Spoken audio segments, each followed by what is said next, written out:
অপরিকল্পিত নগরায়ন আর অবৈধ দখলের কারণে জলাবদ্ধতা থেকে মুক্তি মিলছে না ঢাকাবাসীর। বেসরকারি আবাসিক প্রতিষ্ঠানকে দায়ী করছেন অনেকে। জলাবদ্ধতা দিকে ভিতরে গলিতে আশেপাশে সব পুরো এলাকায় ডুবে গেছে আর কি পানিতে। প্রায় 2 মাস 2.5 মাস এই অবস্থা চলতেছে। খালটা যদি হাউজিং না ভরতো তাহলে আমাদের এই বাড়িঘর ঢুকতো না, পানিটা চলে যেত। স্বল্প ও দীর্ঘমেয়াদী পরিকল্পনা নিয়ে কাজ চলছে জানালো ওয়াসা সহ সংশ্লিষ্টরা। যে পাম্পিং স্টেশন সেখানে তো পানিটা পৌঁছতে হবে, সেখানে যদি পানি নাই পৌঁছে তাহলে আপনি কি করে ঢাকা শহরের পানিকে আপনি বার করবেন। 95% খাল কাটা শেষ, এখন ব্রিজগুলা বাকি আছে। আমরা ওয়াসার কাছে 20 তারিখে হ্যান্ডওভার করার কথা, আমরা হ্যান্ডওভার করব। দেখছিলেন বিশেষ শিরোনাম। সন্ধ্যার সময়ের সঙ্গে আছে আমি শিরিন আক্তার এবং আমি ফয়সাল মোর্শেদ। এবার অন্যান্য শীর্ষ সংবাদ। 3 দিনের রাষ্ট্রীয় সফরে ঢাকায় শ্রীলঙ্কান প্রেসিডেন্ট। সই হতে পারে 10টি চুক্তি ও সমঝোতা স্মারক।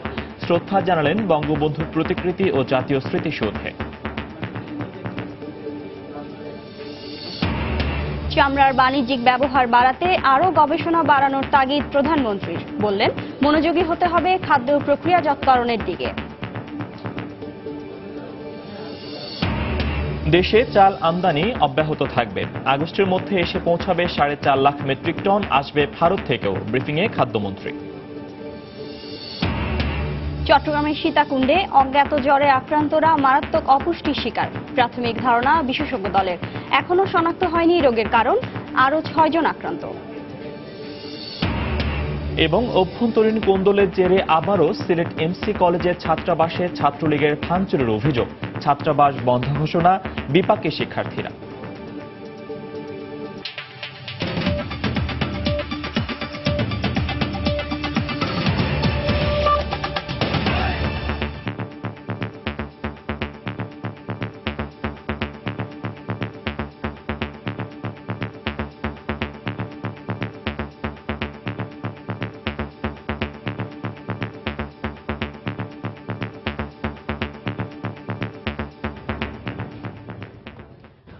অপরিকল্পিত নগরায়ন আর অবৈধ দখলের কারণে জলাবদ্ধতা থেকে মুক্তি মিলছে না ঢাকা উত্তর সিটি কর্পোরেশনের কয়েক লাখ মানুষের।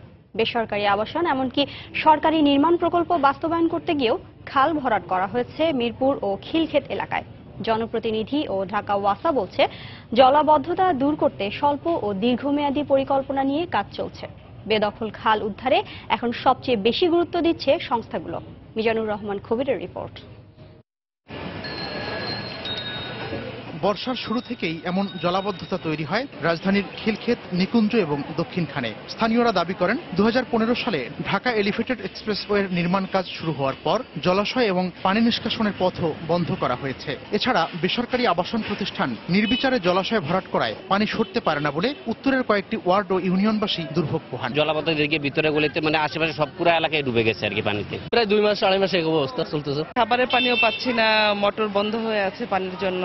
স্থানীয় কাউন্সিলর ও নির্বাহী প্রকৌশলী জানান, বালু নদী পর্যন্ত খাল খনন করা হবে। বন্ধ পাইপলাইনের মুখ খুলে আপাতত পানি নিষ্কাশন চলছে খিলক্ষেত এলাকার। এলিভেটেড এক্সপ্রেসে যখন নির্মাণ করছে তখন জলাশয়ের এলাকার পুরাটাই বালি দিয়ে ভরাট করছে, যার কারণে আমাদের পাইপের যে মুখটা যেখান থেকে আউটলেট ছিল সেই আউটলেটের একেবারে বালি দিয়ে ভরাট করছে। এখানে প্রায় 15 ফিটের কাছাকাছি। সিটি কর্পোরেশনের এক্সট্রা বাজেটই মাননীয় মেয়র এই প্রায় 25 থেকে 26 কোটি টাকার একটি বাজেট আমাদেরকে দিয়েছেন। টেন্ডার প্রক্রিয়া আছে, হয়তো 2 থেকে 2.5 মাসের মধ্যে কাজটি আমরা শুরু করতে পারব।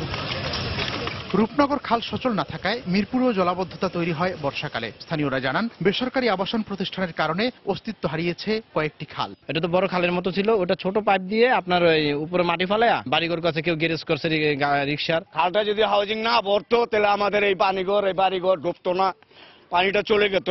ঢাকা ওয়াসা ও সিটি কর্পোরেশনের যৌথ উদ্যোগে ইস্টার্ন হাউজিং এর ভেতরে খাল পুনর্খনন হলেও কিছু অবকাঠামো রয়ে গেছে কয়েকটি জায়গায়। তবে চলতি মাসেই খালটি ওয়াসার কাছে হস্তান্তরের কথা জানায় কর্তৃপক্ষ। কল্যাণপুরে যে পাম্পিং স্টেশন সেখানে তো পানিটা পৌঁছতে হবে, সেখানে যদি পানি নাই পৌঁছে তাহলে আপনি কি করে ঢাকা শহরের পানিকে আপনি বার করবেন, পশ্চিম দিকের পানিটা। তো শেষ পর্যন্ত ইস্টার্ন হাউজিং রাজি হয়েছে এবং তারা ওখানে পাইপ উঠিয়ে ওখানে খাল কেটে দিচ্ছে। 95% খাল কাটা শেষ, এখন ব্রিজগুলা বাকি আছে। আমরা 56 ফিট কেটেছি, আর 2 পাশে 16 ফিট ওয়াকওয়ে হবে। আমরা ওয়াসার কাছে 20 তারিখে হ্যান্ডওভার করার কথা, আমরা হ্যান্ডওভার করব। ঢাকা ওয়াসা জানায়, ডিটেইলড এরিয়া প্ল্যান বা ড্যাপ অনুযায়ী সবগুলো খাল উদ্ধারে কার্যক্রম চলবে। মিজানুর রহমান কবির, সময় সংবাদ, ঢাকা। 3 দিনের বাংলাদেশ সফরের প্রথম দিন ব্যস্ত সময় পার করছেন শ্রীলঙ্কার প্রেসিডেন্ট মাইথ্রিপালা সিরিসেনা।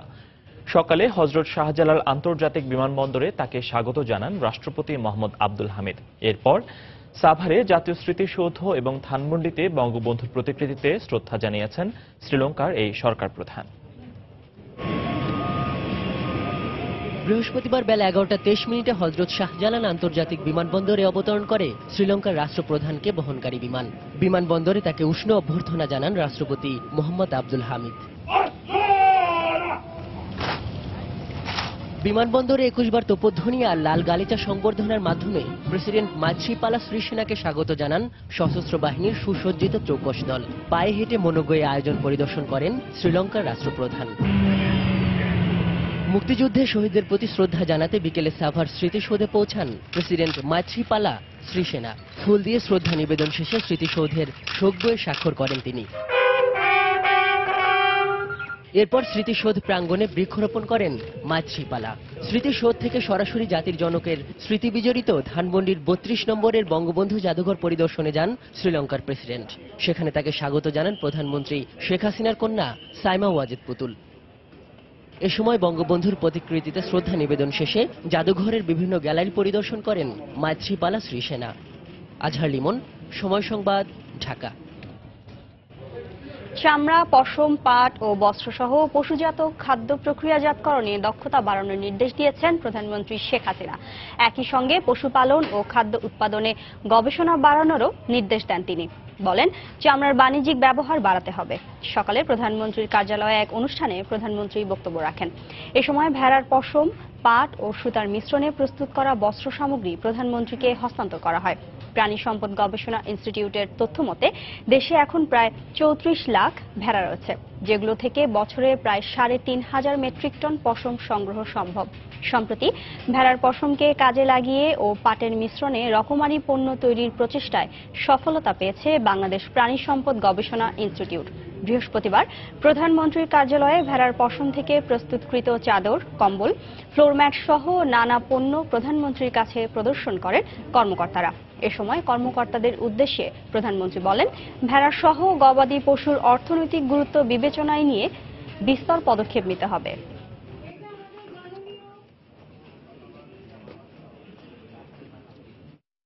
আমাদের নিজস্ব মার্কেট তো বাড়ছে, আমাদের দেশের মানুষের ক্রয় ক্ষমতা বাড়ছে, কাজে আমাদের নিজেদেরও তো। আর ভেড়াটা তো বেশ কষ্ট সহিষ্ণু একটা পশু, এটা অনেক কষ্ট সহ্য করতে পারে এবং নোনা পানিতেও এটা টিকে থাকে। কাজে আমরা এটা আমাদের দক্ষিণাঞ্চলে আরো ব্যাপকভাবে এটা চাষের ব্যবস্থা করা যেতে পারে। কোন এলাকায় কোন জিনিসটা বেশি উৎপাদন হবে সেইটার উপরে বেস করে সেখানে সেই ধরনের ইন্ডাস্ট্রি যাতে করা যায় সেভাবে উৎসাহিত করা। কাজে আপনারা এই যে গবেষণা করে যেগুলি বের করেছেন, আমি মনে করি এটাও একটা সুযোগ যে এটা কমার্শিয়ালি এটাকে ভায়াবল করা এবং ইন্ডাস্ট্রি তৈরি করে সেই ইন্ডাস্ট্রিতে এটা যখন উৎপাদন হয়ে যাবে আমাদের দেশের চাহিদা তো মিটবেই, আমাদের আশেপাশে দেশগুলি তাদেরও চাহিদা মিটবে। পাহাড়ি অঞ্চলগুলিতে ছাগলের চাষটা কিন্তু খুব ভালো। আমরা কিন্তু এরকম ভাবে সব জায়গায় রিসার্চকে খুব বেশি আমরা গুরুত্ব দিচ্ছি। দেশে চালের দাম নিম্নমুখী জানিয়ে খাদ্যমন্ত্রী অ্যাডভোকেট কামরুল ইসলাম বলেছেন, আগস্টের মধ্যে 4.5 লাখ মেট্রিক টন চাল দেশে এসে পৌঁছাবে। সেপ্টেম্বরের মধ্যে আসবে 12 লাখ মেট্রিক টন। ভারত থেকেও চাল আমদানি করা হবে। সকালে সচিবালয়ে এক ব্রিফিংয়ে তিনি একথা বলেন। খাদ্যমন্ত্রী বলেন, 16,000 মিল মালিককে কালো তালিকাভুক্ত করা হয়েছে, যাদের কাছ থেকে 3 বছর চাল কেনা হবে না। টুজির মাধ্যমে ভিয়েতনাম থেকে যে 2.5 লক্ষ টন চাল আনছি আমরা, প্রথম চালানটি চট্টগ্রামের বহিনগরে প্রবেশ করেছে 20,000 মেট্রিক টন, 1,10,000 টন চাল এই জুলাইয়ের 24 তারিখের মধ্যেই আমরা আমাদের বাংলাদেশে পৌঁছে যাবে। তাদের সাথে যে চুক্তি আগস্টের মধ্যেই তারা বাকি চালও আমাদেরকে দিয়ে দেবেন। 4.5 লক্ষ মেট্রিক টন চাল আমাদের পাইপলাইনে আছে, যে চালগুলো আমরা ম্যাক্সিমাম এই মাসের মধ্যেই পেয়ে যাচ্ছি, বাকি সর্বসাকুল্যে আমরা আগস্টের মধ্যে আমাদের ঘরে চলে আসবে। টেন্ডার আমাদের বন্ধ থাকবে না, টেন্ডার হতেই থাকবে, টেন্ডার চলতেই থাকবে। ভারতের প্রতিনিধি দল বাংলাদেশে আসছে আমাদের সাথে নেগোসিয়েশনের জন্য। আমরা তাদের সাথে বসবো G2G বেসিসে। আমরা ভারতের থেকে আমরা এই নেগোসিয়েশন করলে আমরা সেই যতটুকু কোয়ান্টিটি সেটা ঠিক হবে, তখন 84,000 মেট্রিক টন চাল অলরেডি বেসরকারিভাবে বর্ডার দিয়ে ভারতের কাছ থেকেও চাল চলে এসছে। কাজে এখন আমাদের কোনো রকম সমস্যার নাই। জুলাই অগাস্টের মধ্যেই আমাদের মজুদ আমরা হ্যান্ডসাম একটা মজুদ করতে পারবো এবং এই মজুদ আমরা অগাস্ট সেপ্টেম্বরের মধ্যে কমপক্ষে 12 লক্ষ টন আমরা করতে চাচ্ছি। সন্ধ্যার সময় আরো থাকছে। বনানীর রেন্ট্রি হোটেলে ছাত্রী ধর্ষণের ঘটনায় বিচার প্রক্রিয়া শুরু। আপন জুয়েলার্সের মালিকের ছেলে সাফাত সহ 5 জনের বিরুদ্ধে অভিযোগ গঠন, সাক্ষ্য গ্রহণ 24 জুলাই। এবং সরকার ও প্রশাসনকে বিব্রত করতেই কথিত অপহরণের নাটক সাজিয়েছিলেন ফরহাদ মাজহার, ব্রিফিংয়ে আইজিপি।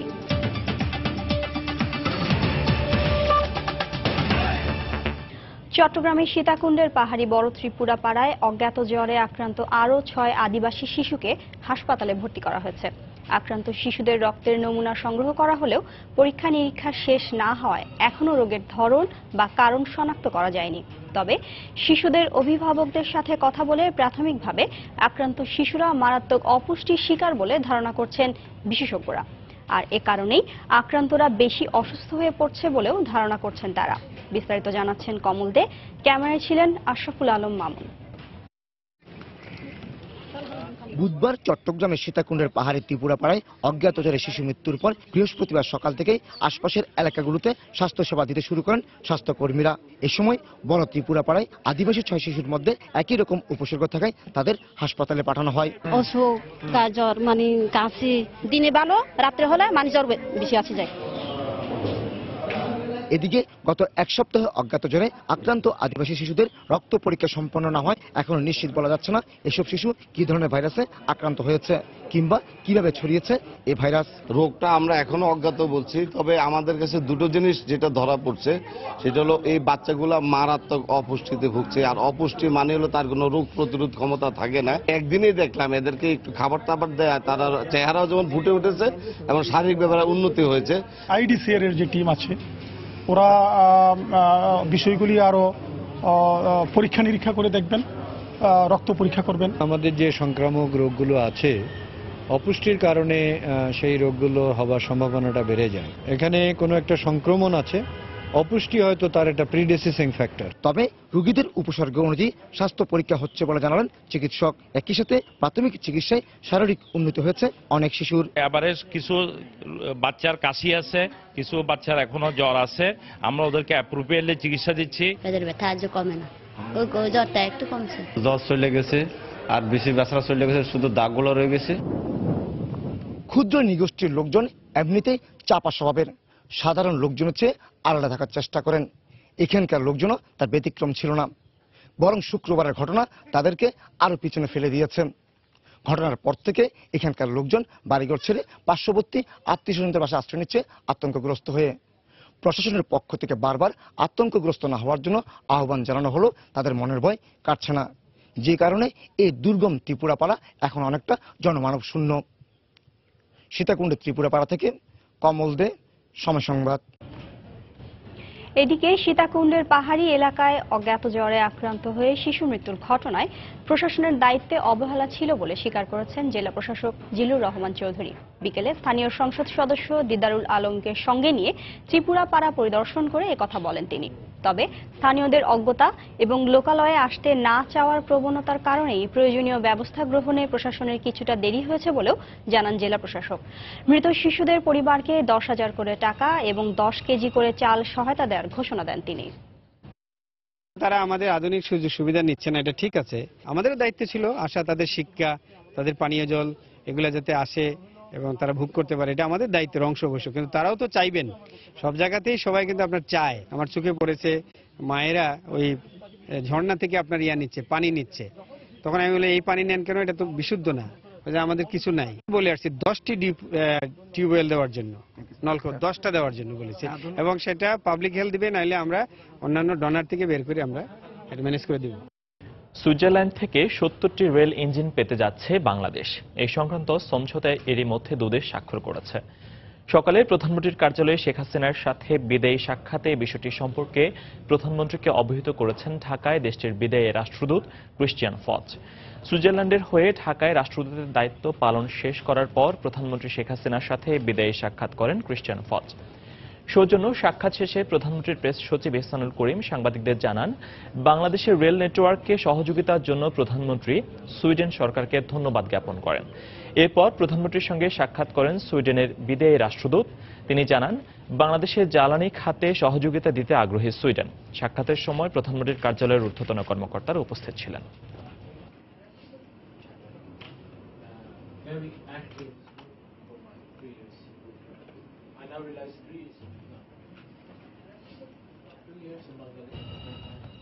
যমুনা নদীর কয়েকটি পয়েন্টে পানি বাড়ায় জামালপুর, সিরাজগঞ্জ ও টাঙ্গাইলের বন্যা পরিস্থিতির আরও অবনতি হয়েছে। অপরিবর্তিত রয়েছে বগুড়া ও কুড়িগ্রামের বন্যা পরিস্থিতি। এসব দুর্গত এলাকায় প্রয়োজনের তুলনায় ত্রাণ সহায়তা অপ্রতুল বলে জানিয়েছেন স্থানীয় জনপ্রতিনিধিরা। জেলা প্রতিনিধিদের তথ্য ও ছবি নিয়ে টেক্সট রিপোর্ট। যমুনা নদীর পানি বাড়ায় জামালপুরে পানিবন্দী হয়ে পড়েছেন 40টি ইউনিয়নের 1.5 লাখ মানুষ। এতে চরমে উঠেছে বানভাসী মানুষের দুর্ভোগ। বন্ধ হয়ে আছে 220টি শিক্ষা প্রতিষ্ঠান। ভেসে গেছে 77 হেক্টর রোপা আমনের বীজতলা এবং কয়েকশো হেক্টর জমির সবজি ক্ষেত। রাস্তাঘাট পানিতে তলিয়ে যাওয়ায় জেলা সদরের সঙ্গে বিচ্ছিন্ন হয়ে পড়েছে কয়েকটি উপজেলার সড়ক যোগাযোগ ব্যবস্থা। হাঁটাচলে কষ্ট, খড়িঘেরে কষ্ট, রান্নাবাড়ি কষ্ট, সামনে দিয়েছি পরীক্ষা, পেয়েছি পরীক্ষা, কেউ স্কুলে যেতে পারতেছে না। বন্যা কবলিত এলাকায় 130 মেট্রিক টন চাল বরাদ্দ করেছে এবং সেটি বিতরণের কাজ চলছে। যমুনার পানি বিপদসীমার ওপর দিয়ে প্রবাহিত হওয়ায় সিরাজগঞ্জে প্লাবিত হচ্ছে নতুন নতুন এলাকা। 5 উপজেলার 38টি ইউনিয়নের চরাঞ্চল এবং নিম্নাঞ্চল পানিতে ডুবে যাওয়ায় দুর্ভোগে দিন কাটাচ্ছেন সেখানকার মানুষ। বসতবাড়িতে পানি ঢুকে পড়ায় অনেকে আশ্রয় নিয়েছেন বন্যা নিয়ন্ত্রণ বাঁধের উঁচু স্থানে। কষ্টে আছি, থেকে পারতেছি না তো, এনে পিষ্টি মিষ্টি পানি আন্দাবাড়ি কিচ্ছু করে পারতেছি না, না খায় স্বল্প নিয়ে রাস্তায় দাঁড়া হয়েছি। 150 মেট্রিক টন আমাদের পেয়েছিলাম, তা থেকে আমরা 105 টন ইতিমধ্যে বিতরণ করে দিয়েছি। এছাড়া আমরা উপজেলা নির্বাহী কর্মকর্তাগণ, সংশ্লিষ্ট উপজেলা নির্বাহী কর্মকর্তাগণকে উপবরাদ্দ দিয়ে রেখেছি। কুড়িগ্রামের সার্বিক বন্যা পরিস্থিতি অপরিবর্তিত রয়েছে। পানি বাড়া কমা চলছে ধীর গতিতে। তবে এখনো ডুবে আছে 7 উপজেলার 548টি গ্রাম। বানভাসী মানুষের জন্য বরাদ্দ করা ত্রাণ সহায়তা প্রয়োজনের তুলনায় অপ্রতুল বলে জানিয়েছেন স্থানীয় জনপ্রতিনিধিরা। 10 কেজি করে 800 লোককে আমি দিলাম, বাহি এই গরিব দুস্থ মানুষগুলা আমাকে এসে বিভৎসভাবে চাপ দিচ্ছে। কুড়িগ্রামে বন্যা দুর্গত 2.25 লাখ মানুষের জন্য এ পর্যন্ত 300 মেট্রিক টন চাল, 8.25 লাখ টাকা নগদ এবং 2000 প্যাকেট শুকনো খাবার সরবরাহ করা হয়েছে। ওয়াহিদা স্বপ্না, সময় সংবাদ। উত্তরাঞ্চলের বন্যা পরিস্থিতি এখনো অবনতির দিকেই রয়েছে বলে জানিয়েছে বন্যা পূর্বাভাস ও সতর্কীকরণ কেন্দ্র। তবে 24 ঘন্টায় বৃষ্টি না হলে পরিস্থিতির উন্নতি ঘটতে পারে বলে জানিয়েছেন প্রতিষ্ঠানটির নির্বাহী প্রকৌশলী সাজ্জাদ হোসেন। দুপুরে রাজধানীতে বন্যা পূর্বাভাস ও সতর্কীকরণ কেন্দ্রে সাংবাদিকদের একথা বলেন তিনি। উত্তরাঞ্চলে যে বন্যা পরিস্থিতি চলমান ছিল, সেখানে গত 24 ঘন্টা পানি বৃদ্ধি পেয়েছে। তো সার্বিকভাবে যেটা আমরা দেখতে পাচ্ছি, উত্তরাঞ্চলে বন্যা পরিস্থিতি বিশেষ করে ব্রহ্মপুত্র এবং যমুনা নদীর কারণে যেটা হচ্ছে সেটা এখনো চলমান আছে এবং হয়তো আগামী 24 থেকে 48 ঘন্টা পরে স্থিতিশীল এবং পরবর্তীতে নদীর পানি হ্রাস পেতে শুরু হওয়ার একটা সম্ভাবনা আমরা লক্ষ্য করতে যাচ্ছি। টিউবওয়েল ডুবে যাওয়ায় বিশুদ্ধ পানি পাচ্ছেন না উত্তরাঞ্চলের বানভাসী মানুষ। বাধ্য হয়েই অনিরাপদ পানি পান করতে হচ্ছে তাদের। স্যানিটেশন ব্যবস্থা ভেঙে পড়ায় সবচেয়ে বেশি বিপাকে পড়েছেন নারীরা। ওবায়দুল ইসলামের ছবি নিয়ে হেদায়েতুল ইসলাম বাবুর রিপোর্ট। ফুলছড়ি উপজেলার পূর্ব রতনপুরের লাকি বেগম। টয়লেট, টিউবওয়েল, বসতঘর সবই ভাসছে বন্যার জলে। সকালের রান্না দিয়ে স্বামী স্ত্রীর দিনরাত পার হয়ে যায়, কিন্তু খাবার পানির বেলায় কষ্টের সীমা নেই। একই পরিস্থিতি অন্যদেরও। তোর মধ্যে যেহেতু থাকি, কষ্ট স্বীকার করে থাকতেই হয়। চুলা বেগরে তো আমরা মনে করেন যে জায়গায় বসাবো বা কি রান্না করব কি করব সেটাও আমাদের ব্যবস্থা নাই। আন্দাবাড়ি খাওয়া দাওয়ার অসুবিধা, চুলা ভাগ সব ভেঙে গেছে গা। এখন রিং করি খাই, এইভাবে আর কি সংসার চলে। নিম্বর চেয়ারম্যান তো এখানে আসে না, যেখানে পানি ওঠে নেই সেখানেই দিবে, কিন্তু আমাদের এখানে নৌকা ঢুকবে না। স্থানীয় জনপ্রতিনিধিদের অভিযোগ, চাহিদার তুলনায় ত্রাণ নেই, আবার পানি বিশুদ্ধকরণ ট্যাবলেট চেয়েও পাওয়া যাচ্ছে না। পানীয় জলের ব্যবস্থা করার মতো আমার হাতে বর্তমানে কোনো ব্যবস্থাই নাই, কোনো বরাদ্দও নাই যেটা দিয়ে আমি এই ব্যবস্থাটা করতে পারি। 1475 পরিবারের জন্য আমাকে দেওয়া হলো 2 মেট্রিক টন চাল। যে চালটা নিয়ে কোথাও আমি যাওয়ার মতো কোনো পরিবেশে আমি পাচ্ছি না। অবশ্য বানভাসী মানুষের জন্য ত্রাণের সঙ্গে নিরাপদ পানি ও পানি বিশুদ্ধকরণ ট্যাবলেট বিতরণের আশ্বাস দিলেন জেলা প্রশাসক। ত্রাণ সামগ্রীর সাথে আমরা নিরাপদ পানির যে জেরিক্যান সেটি আমরা সরবরাহ করার প্রস্তুতি নিয়েছি। আর জনস্বাস্থ্য বিভাগ এবং আমাদের স্বাস্থ্য বিভাগ উভয়ের কাছে পানি বিশুদ্ধকরণ ট্যাবলেট আছে। তারা আমাদের এই রিলিফ টিমের সাথে সেই পানি বিশুদ্ধকরণ ট্যাবলেট সহ এটি বিতরণ করা হবে। গাইবান্ধার ফুলছড়ি, সাঘাটা, সুন্দরগঞ্জ ও সদর উপজেলার চর ও দ্বীপচরের 3 লাখেরও বেশি মানুষ পানিবন্দী। হেদায়েতুল ইসলাম বাবু, সময় সংবাদ, গাইবান্ধা। সন্ধ্যার সময় আরো থাকছে হজ এজেন্সির কোটা বাণিজ্য বেআইনি রিপ্লেসমেন্টের কারণে অনিশ্চিত নিবন্ধিত 20,000 মানুষের হজ যাত্রা, অভিযোগ অস্বীকার হবে।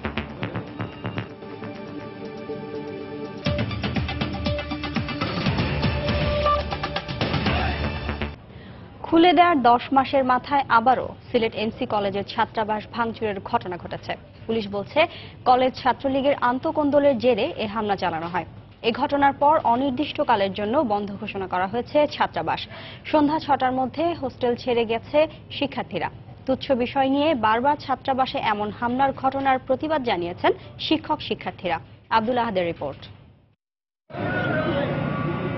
পুলিশ ও প্রত্যক্ষদর্শীরা জানায়, বুধবার রাতে আধিপত্য বিস্তার নিয়ে আওয়ামী লীগ নেতা রঞ্জিত সরকারের অনুসারী ছাত্রলীগ কর্মী টিটু ও হুসাইন গ্রুপের মধ্যে এমসি কলেজে হাতাহাতি হয়। এর জেরে সকালে ছাত্রলীগ কর্মীরা ছাত্রাবাসের 2টি ব্লকে ব্যাপক ভাঙচুর চালায়, ভেঙে দেয় প্রায় সবগুলো রুমের দরজা জানালা। আজকে তারা দেশীয় অস্ত্র নিয়ে আমাদের উপর কি জন্য হামলা করলো সেটা আমরা বুঝতে পারিনি। আমাদের এখানে টিটু আছে, ওনার নেতৃত্বে সৌরভ, শিহাব খান, মাহফুজ, নিউটন, রবুল সহ তারা হঠাৎ আমাদের উপর হামলা করছে।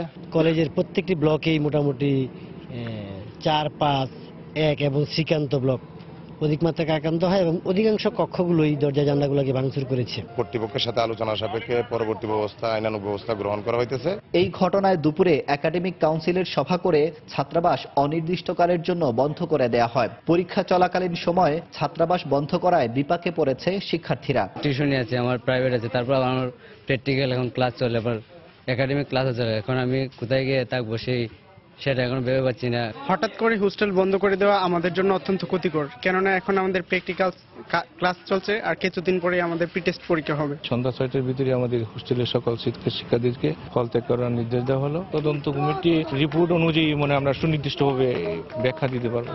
2012 সালে শিবিরের সাথে সংঘর্ষের পর ছাত্রাবাসটি পুড়িয়ে দেয় ছাত্রলীগ। শিক্ষার্থীরা বলছেন, পূর্বের ঘটনার বিচার না হওয়ায় বারবার এমনটি হচ্ছে। সুষ্ঠুভাবে বিচার না হওয়ায় অপরাধীরা পার পেয়ে যাচ্ছে, এই জন্য তারা বারবার মাথা চাড়া দিয়ে উঠছে। আমরা সাধারণ ছাত্র যারা তারা এটার সুষ্ঠু বিচার দেখতাম চাই। জোর যার মূল্যক তার একটা কথা আছে, তো সেটাই হতো এখানে তারা করতে চাইতো যারা করছে। এটা ছাত্রাবাস ভাঙচুরের ঘটনায় 3 সদস্যের তদন্ত কমিটি গঠন করেছে কলেজ কর্তৃপক্ষ। কমিটিকে 7 দিনের মধ্যে রিপোর্ট দিতে বলা হয়েছে। আব্দুল আহাদ, সময় সংবাদ, সিলেট। মিথ্যাচার করে আগামী নির্বাচনে আওয়ামী লীগের বিজয় ঠেকানো যাবে না বলে মন্তব্য করেছেন দলটির সাধারণ সম্পাদক ওবায়দুল কাদের। বিকেলে রাজধানীর ধানমন্ডিতে আওয়ামী লীগ সভানেত্রীর কার্যালয়ে সম্পাদক মণ্ডলীর বৈঠক শেষে তিনি এই মন্তব্য করেন। মিথ্যাচার করে আগামী নির্বাচনে প্রত্যাশিত বিজয় থেকে আওয়ামী লীগকে কোনো অবস্থাতে তারা বিজয় আমাদের ঠেকাতে পারবে না।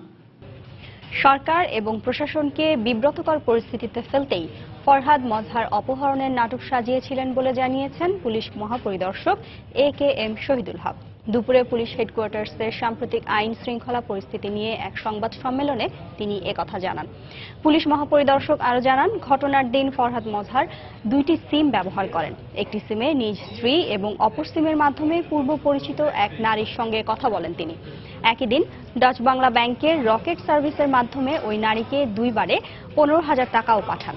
পুলিশ মহাপরিদর্শক আরও বলেন, ফরহাদ মজহার অপহরণ বিষয়ে অনেকেই মন গড়া দায়িত্বজ্ঞানহীন বক্তব্য দিয়ে জনমনে বিভ্রান্ত সৃষ্টি করেছেন। সমাজের বিশিষ্ট ব্যক্তিদের দায়িত্ব নিয়ে কথা বলারও আহ্বান জানান তিনি। একজন ব্যক্তি তার চোখ বেঁধে রাখছে সকাল থেকে সন্ধ্যা পর্যন্ত, সে টেলিফোনে কথা বলবে বারবার, সে টাকা পাঠাবে, সে নিউ মার্কেটে করবে, সে কাউন্টারে যাবে, অমুক বাজারে যাবে, এইগুলি তো অবাস্তব না। ঘটনার পরে যে আচরণগুলি ওনার পক্ষে রাজনৈতিক ব্যক্তি বা বিশিষ্ট ব্যক্তি যে বক্তব্য দিচ্ছে, ধারণা হয় গভর্নমেন্টকে বিব্রত করার জন্য গভর্নমেন্টকে এটা দায়িত্ব স্বীকার করিয়া গভর্নমেন্টের বিরুদ্ধে একটা ঘটনা ঘটাবে বা একটা প্রচারণা করবে। রাজধানীর বনানীর রেন্ট্রি হোটেলে 2 ছাত্রী ধর্ষণের ঘটনায় দায়ের করা মামলায় আপন জুয়েলার্সের মালিকের ছেলে সাফাত আহমেদ সহ 5 জনের বিরুদ্ধে চার্জ গঠন করেছেন আদালত। সেই সঙ্গে 24 জুলাই সাক্ষ্য গ্রহণের মধ্য দিয়ে মামলার আনুষ্ঠানিক বিচার কাজ শুরুর দিনও ধার্য করা হয়। সকালে ঢাকা নারী ও শিশু নির্যাতন দমন ট্রাইব্যুনাল 2 এর বিচারক শফিউল আজমের আদালতে আসামিদের তোলা হয়। গত 28 মার্চ রাতে বনানীর রেন্ট্রি হোটেলে জন্মদিনের পার্টিতে ডেকে এনে 2 শিক্ষার্থীকে ধর্ষণ করা হয় এমন অভিযোগ এনে ঘটনার 40 দিন পর বনানী থানায় মামলা করেন ভুক্তভোগী 2 ছাত্রী। ঘটনার সত্যতা স্বীকার করে আদালতে 164 ধারায় স্বীকারোক্তিমূলক জবানবন্দিও দিয়েছেন আসামিরা।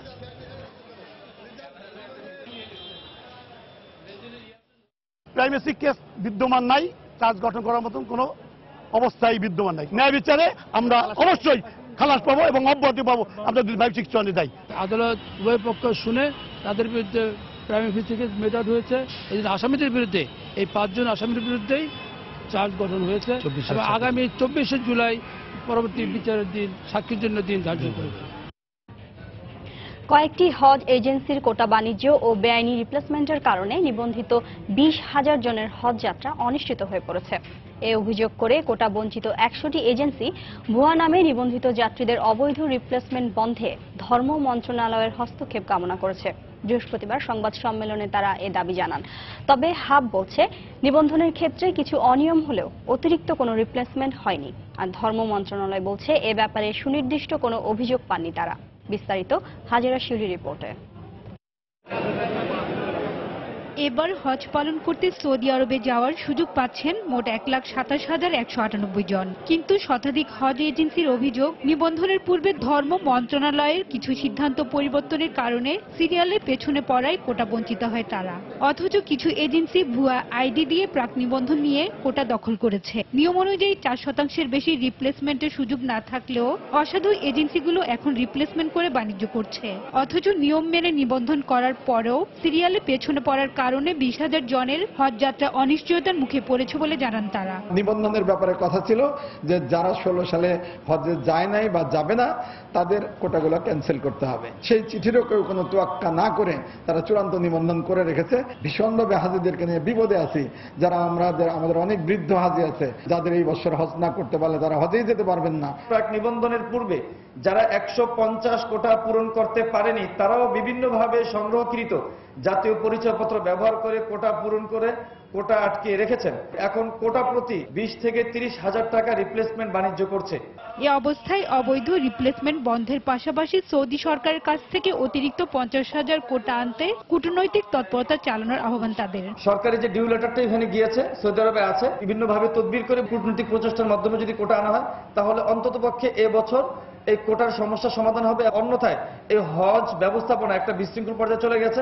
এদিকে নিবন্ধনের সময় ধর্ম মন্ত্রণালয়ের তাৎক্ষণিক কিছু দুর্বল সিদ্ধান্তে অনিয়মের সুযোগ তৈরি হলেও এখন পর্যন্ত কোনো অবৈধ রিপ্লেসমেন্ট হয়নি বলে দাবি হাবের। নিবন্ধনের সময় ধর্ম মন্ত্রণালয়ের কিছু ভুল সিদ্ধান্তের কারণে অনেক এজেন্সি তাদের সিরিয়ালি পিছিয়ে পড়েছেন, কথাটা সত্য। সরকার সার্কুলার যে 4%ই রিপ্লেস করা যাবে তার বেশি নয়, 4%-এর উপরে কোনো রিপ্লেসমেন্ট মন্ত্রণালয় দিচ্ছে বলে আমার জানা নাই। এদিকে এ বিষয়ে ক্যামেরার সামনে কথা বলতে অপারগতা প্রকাশ করে ধর্ম মন্ত্রণালয়ের সচিব জানান, সুনির্দিষ্ট কোনো অভিযোগ পাননি তারা। হাজেরা শিউলি, সময় সংবাদ, ঢাকা। পটুয়াখালীতে 1,320 মেগাওয়াট কয়লা ভিত্তিক বিদ্যুৎ কেন্দ্র নির্মাণ প্রকল্প বাস্তবায়নে চায়নার সঙ্গে সমঝোতা স্মারক সই হয়েছে। বিকেলে রাজধানীর বিদ্যুৎ ভবনে চায়না এনার্জি ইঞ্জিনিয়ারিং কর্পোরেশনের পক্ষে ডং বিন এবং আশুগঞ্জ পাওয়ার স্টেশনের ব্যবস্থাপনা পরিচালক MM সাজ্জাদুর রহমানের মধ্যে এই সমঝোতা স্মারক সই হয়। অনুষ্ঠানে প্রধান অতিথি হিসেবে উপস্থিত ছিলেন বিদ্যুৎ ও জ্বালানি প্রতিমন্ত্রী নসরুল হামিদ। এ সময় ঢাকা সহ সারা দেশে বিদ্যুৎ সরবরাহ করার জন্য বিভিন্ন চলমান প্রকল্প সহ নবায়নযোগ্য জ্বালানির উপর গুরুত্ব আরোপ করেন তিনি। যেসব পাওয়ার বৃহৎ প্রকল্পগুলি এখন আমরা সই করতে যাচ্ছি, সেগুলি আমরা আশা করছি যে আগামী 22 সাল থেকে 24 সালের মধ্যে এগুলি যেন চলে আসে। এর সাথে সাথে আমরা রিনিউয়েবল এনার্জির ক্ষেত্রে একটা বিরাট জায়গা তৈরি করছি। আমরা খুব বড় প্রকল্প নিচ্ছি। বিপিডিবিকে বলা হয়েছে 1000 বিঘা একরের উপর জমি নেওয়ার জন্য, সেখানে বড় যেন সোলার পাওয়ার করা যায়।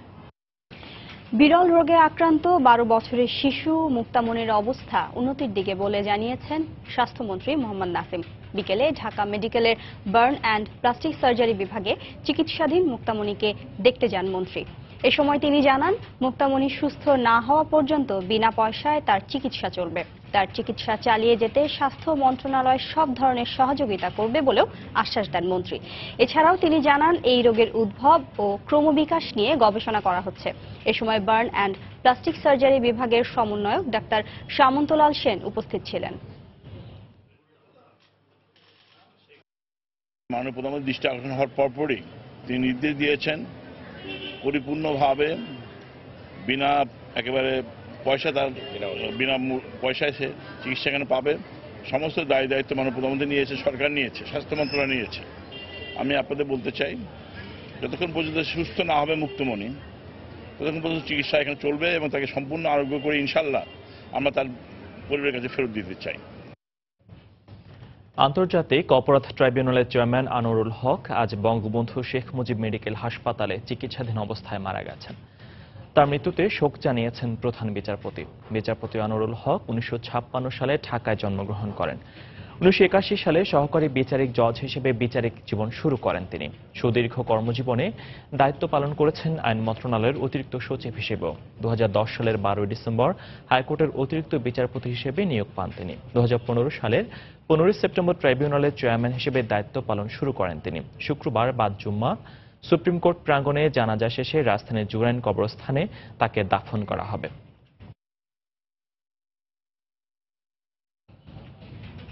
বিশ্বের প্রথম আন্তর্জাতিক রোবট অলিম্পিকে অংশ নিতে যাচ্ছে বাংলাদেশের প্রতিভাবান কিশোরদের একটি দল। আগামী 16 জুলাই যুক্তরাষ্ট্রের ওয়াশিংটন ডিসিতে এই প্রতিযোগিতার আয়োজন করেছে ফার্স্ট গ্লোবাল নামের একটি প্রতিষ্ঠান। বিশ্বের 164টি দেশের ক্ষুদে শিক্ষার্থীদের অংশগ্রহণে হতে যাওয়া এই মহাযজ্ঞে অংশ নেওয়ার সুযোগ পেয়ে উচ্ছ্বসিত দেশের তরুণ উদ্ভাবকরা। পাভেল আমিনের ছবিতে রাশেদ বাপ্পির রিপোর্ট। ছোট ছোট যন্ত্রাংশ আর কৈশোরের উদ্দীপনায় ভরা কোমল কচি হাত, এ দুয়ের সমন্বয়ে চলছে স্বপ্ন নির্মাণের প্রস্তুতি। আধুনিক বিশ্বের সবচেয়ে আলোচিত ও উন্নত প্রযুক্তির যন্ত্র রোবট তৈরি করছে স্কুল পড়ুয়া স্বপ্নচারী এই শিক্ষার্থীরা। দক্ষতা অনুযায়ী একাধিক ভাগে ভাগ হয়ে চলছে দিনরাতের কর্মযজ্ঞ। কেউ ব্যস্ত যান্ত্রিক কলাকৌশলের সমন্বয় নিয়ে, কেউ বা প্রোগ্রামিংয়ে। আর তাদের নির্দেশনা দিচ্ছেন তরুণ দুই মেন্টর। সবকিছু ঠিক থাকলে বিশ্বের প্রথম রোবট অলিম্পিকে অংশ নেবে উদ্যমী এই তরুণদের নিজ হাতে তৈরি রোবট। আমাদের ওখান থেকে গাইডলাইনগুলো ছিল, কিন্তু এই যেহেতু আমরা নিজে ভাবে হলো কোডটা বানিয়েছি, তাই বলে হলো একটু পরিশ্রম করতেছে। আমাদের যারা হাই স্কুলের স্টুডেন্ট তাদের জন্য এটা একটা খুব উৎসাহের ব্যাপার যে আমরা এরকম বিজ্ঞান চর্চায় অংশগ্রহণ করতে পারছি। এখানে গেলে আমরা বিজ্ঞান, ইঞ্জিনিয়ারিং এবং বিভিন্ন রকম সমস্যা সমাধান করার যেসব পদ্ধতি সেগুলো সম্বন্ধে আমরা অবগত হতে পারবো। যুক্তরাষ্ট্র থেকে আয়োজকদের পাঠানো রোবট কিট ব্যবহার করে রোবটটির নির্মাণ কাজ প্রায় শেষ পর্যায়ে। এখন অপেক্ষা বিশ্ব দরবারে লাল সবুজের পতাকা তুলে ধরার, অপেক্ষা দেশের হয়ে সর্বোচ্চ সম্মান ছিনিয়ে আনার। বাংলাদেশের ট্রেডিশনাল যে পড়াশোনা আছে এটা একটা বাউন্ডারির ভিতরে লিমিটেড। আমরা যদি এরকম আরো প্রতিযোগিতা আনি তাহলে রোবোটিক্স কম্পিটিশনের মাধ্যমে তাদের ক্রিয়েটিভিটি আরো বাড়বে, কনফিডেন্স লেভেল বাড়বে। আমাদের কিছু কয়েকটা কাজ আছে যেটা খুব মাইনর, প্র্যাকটিস করতে হবে, এটা কিনে চালাতে হবে, কারণ ওখানে চালানো নিয়ে অনেক বিষয় আছে, এটাকে পাইলট করতে পারা, ড্রাইভ করতে পারা। আগামী 16 জুলাই থেকে শুরু হতে যাওয়া প্রতিযোগিতায় অংশ নেওয়া রোবটগুলোকে পানি ও সংক্রামক উপাদান সংগ্রহ এবং পার্থক্য বুঝে আলাদা করতে হবে। দেশের তরুণদের নির্মিত রোবট এরই মধ্যে অর্জন করেছে এই সক্ষমতা। জয় পরাজয় নয়, প্রথম আন্তর্জাতিক রোবট অলিম্পিক্সে বাংলাদেশের প্রতিনিধিত্ব করাকেই বড় অর্জন হিসেবে দেখছেন এই তরুণরা। তাদের বিশ্বাস এই ক্ষুদ্র প্রয়াস প্রেরণা যোগাবে দেশের প্রতিটি তরুণকে। আর এভাবেই আজকের তরুণদের হাতে নির্মিত হবে আগামীর জ্ঞান বিজ্ঞানে সমৃদ্ধ বাংলাদেশ। রাশেদ বাপ্পি, সময় সংবাদ, ঢাকা। দেশের বাইরের খবর। সৌদি আরবের নাজরান প্রদেশের আবাসিক ভবনে ভয়াবহ আগুনে দগ্ধ বাংলাদেশির নাম ঠিকানা এখনো জানা যায়নি। এ ঘটনায় অন্তত 11 শ্রমিকের মৃত্যু হয়েছে, যাদের সবাই ভারতের নাগরিক। এর আগে নিহতদের মধ্যে 3 জন বাংলাদেশি জানানো হলেও পরে তা অস্বীকার করে কর্তৃপক্ষ। এই বিষয়ে বিস্তারিত জানিয়েছেন আমাদের সৌদি আরব প্রতিনিধি আরিফুর রহমান। গতকাল সীমান্তবর্তী শহর নাজরানে যে ভয়াবহ অগ্নিকাণ্ডের ঘটনায় 11 জন ব্যক্তি নিহত হয়েছে, সেখানে 3 জন বাংলাদেশি ছিল। তবে এই ঘটনার সর্বশেষ তথ্য যেটি আমার কাছে আছে সেটি হলো স্থানীয়ভাবে একজন কর্মকর্তা যিনি ঘটনাস্থলে গিয়েছেন, তার নাম মহসিন। তিনি আমাকে যেমনটি জানিয়েছেন, সেখানে মূলত যে 3 জনকে বাংলাদেশি হিসেবে বলা হয়েছিল তারা আসলে বাংলাদেশি নন, তারা আসলে পশ্চিমবঙ্গের বাঙালি ছিলেন। এবং এই ঘটনায় মূলত 11 জন যারা নিহত হয়েছে তারা সবাই ভারতীয় নাগরিক বলে চিহ্নিত করা হয়েছে। এবং একজন বাংলাদেশি আছেন যার নাম হেদায়েতুল্লাহ হিসেবে তিনি জানিয়েছেন।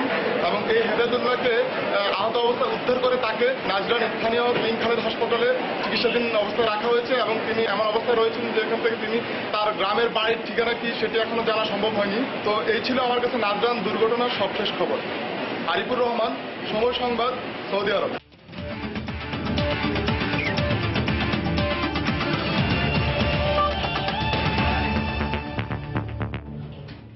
এবার খেলার খবর। অস্ট্রেলিয়া আসবে কিনা তা নিয়ে না ভেবে নিজেদের ফিটনেস ঝালিয়ে নেওয়ার কাজটা পুরো দমে করে যাচ্ছেন বাংলাদেশ জাতীয় দলের ক্রিকেটাররা। তবে অস্ট্রেলিয়ার বিপক্ষে আসন্ন হোম সিরিজে ইতিবাচক কিছু করতে হলে ব্যাটসম্যানদের ধারাবাহিকভাবে ভালো খেলার বিকল্প নেই। মিরপুরে ফিটনেস ট্রেনিং শেষে এমনটাই জানিয়েছেন টাইগার ব্যাটসম্যান ইমরুল কায়েস। সেই সাথে অজিদের বিপক্ষে দায়িত্বশীল ব্যাটিং করে হতে চান দলের নিয়মিত মুখ।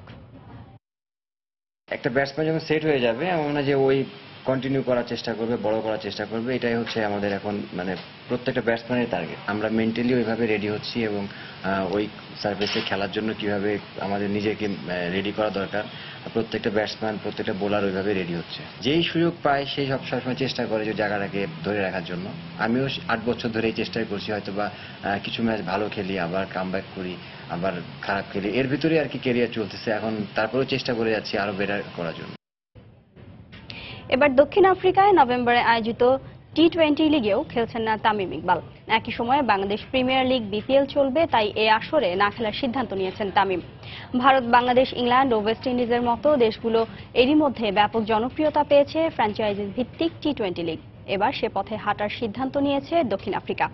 বিভিন্ন দেশের ক্রিকেটারদের নিয়ে ধুমধারাক্কা ক্রিকেটের পসরা সাজিয়ে বসতে যাচ্ছে আফ্রিকার দেশটিতে। এ আসরে খেলার জন্য প্রস্তাব পেয়েছিলেন ওপেনার তামিম ইকবাল। তবে নভেম্বরে একই সময় দেশের ঘরোয়া ক্রিকেটের অন্যতম জনপ্রিয় আসর বিপিএল চলায় দক্ষিণ আফ্রিকায় খেলবেন না তামিম। দক্ষিণ আফ্রিকায় যে ক্লাবের হয়ে খেলার প্রস্তাব পেয়েছিলেন তামিম, সেই একই দলের মালিক পাকিস্তান সুপার লিগ পিএসএল এর দল পেশোয়ার জালমিরও মালিক। তাই পেশোয়ারে খেলার সুবাদে তামিমের সঙ্গে বেশ ভালো বোঝাপড়া আছে তার। এই সুবাদেই তামিমকে প্রস্তাব দিয়েছিলেন তিনি।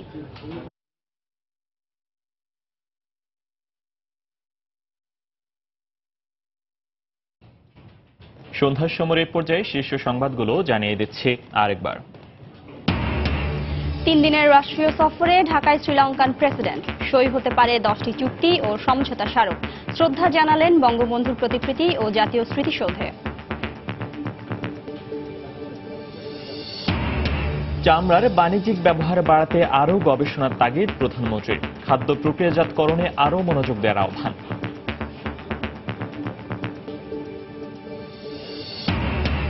দেশে চাল আমদানি অব্যাহত থাকবে। আগস্টের মধ্যেই আসবে 4.5 লাখ মেট্রিক টন। আমদানি হবে ভারত থেকেও। ব্রিফিংয়ে খাদ্যমন্ত্রী। চট্টগ্রামের সীতাকুণ্ডে অজ্ঞাত জ্বরে আক্রান্তরা মারাত্মক অপুষ্টির শিকার। প্রাথমিক ধারণা বিশেষজ্ঞ দলের। এখনো শনাক্ত হয়নি রোগের কারণ, আরও 6 জন আক্রান্ত। এবং অপরিকল্পিত নগরায়ন আর দখলে জলাবদ্ধতা থেকে মুক্তি মিলছে না ঢাকাবাসীর। বেসরকারি আবাসিক প্রতিষ্ঠানকে দায়ী করছেন অনেকে। সমাধানে কাজ চলছে, জানালো ওয়াসা। এই ছিল সন্ধ্যার সময়। যে কোনো খবর পেতে ভিজিট করুন সময়নিউজ.টিভি আর সঙ্গে থাকুন সময়।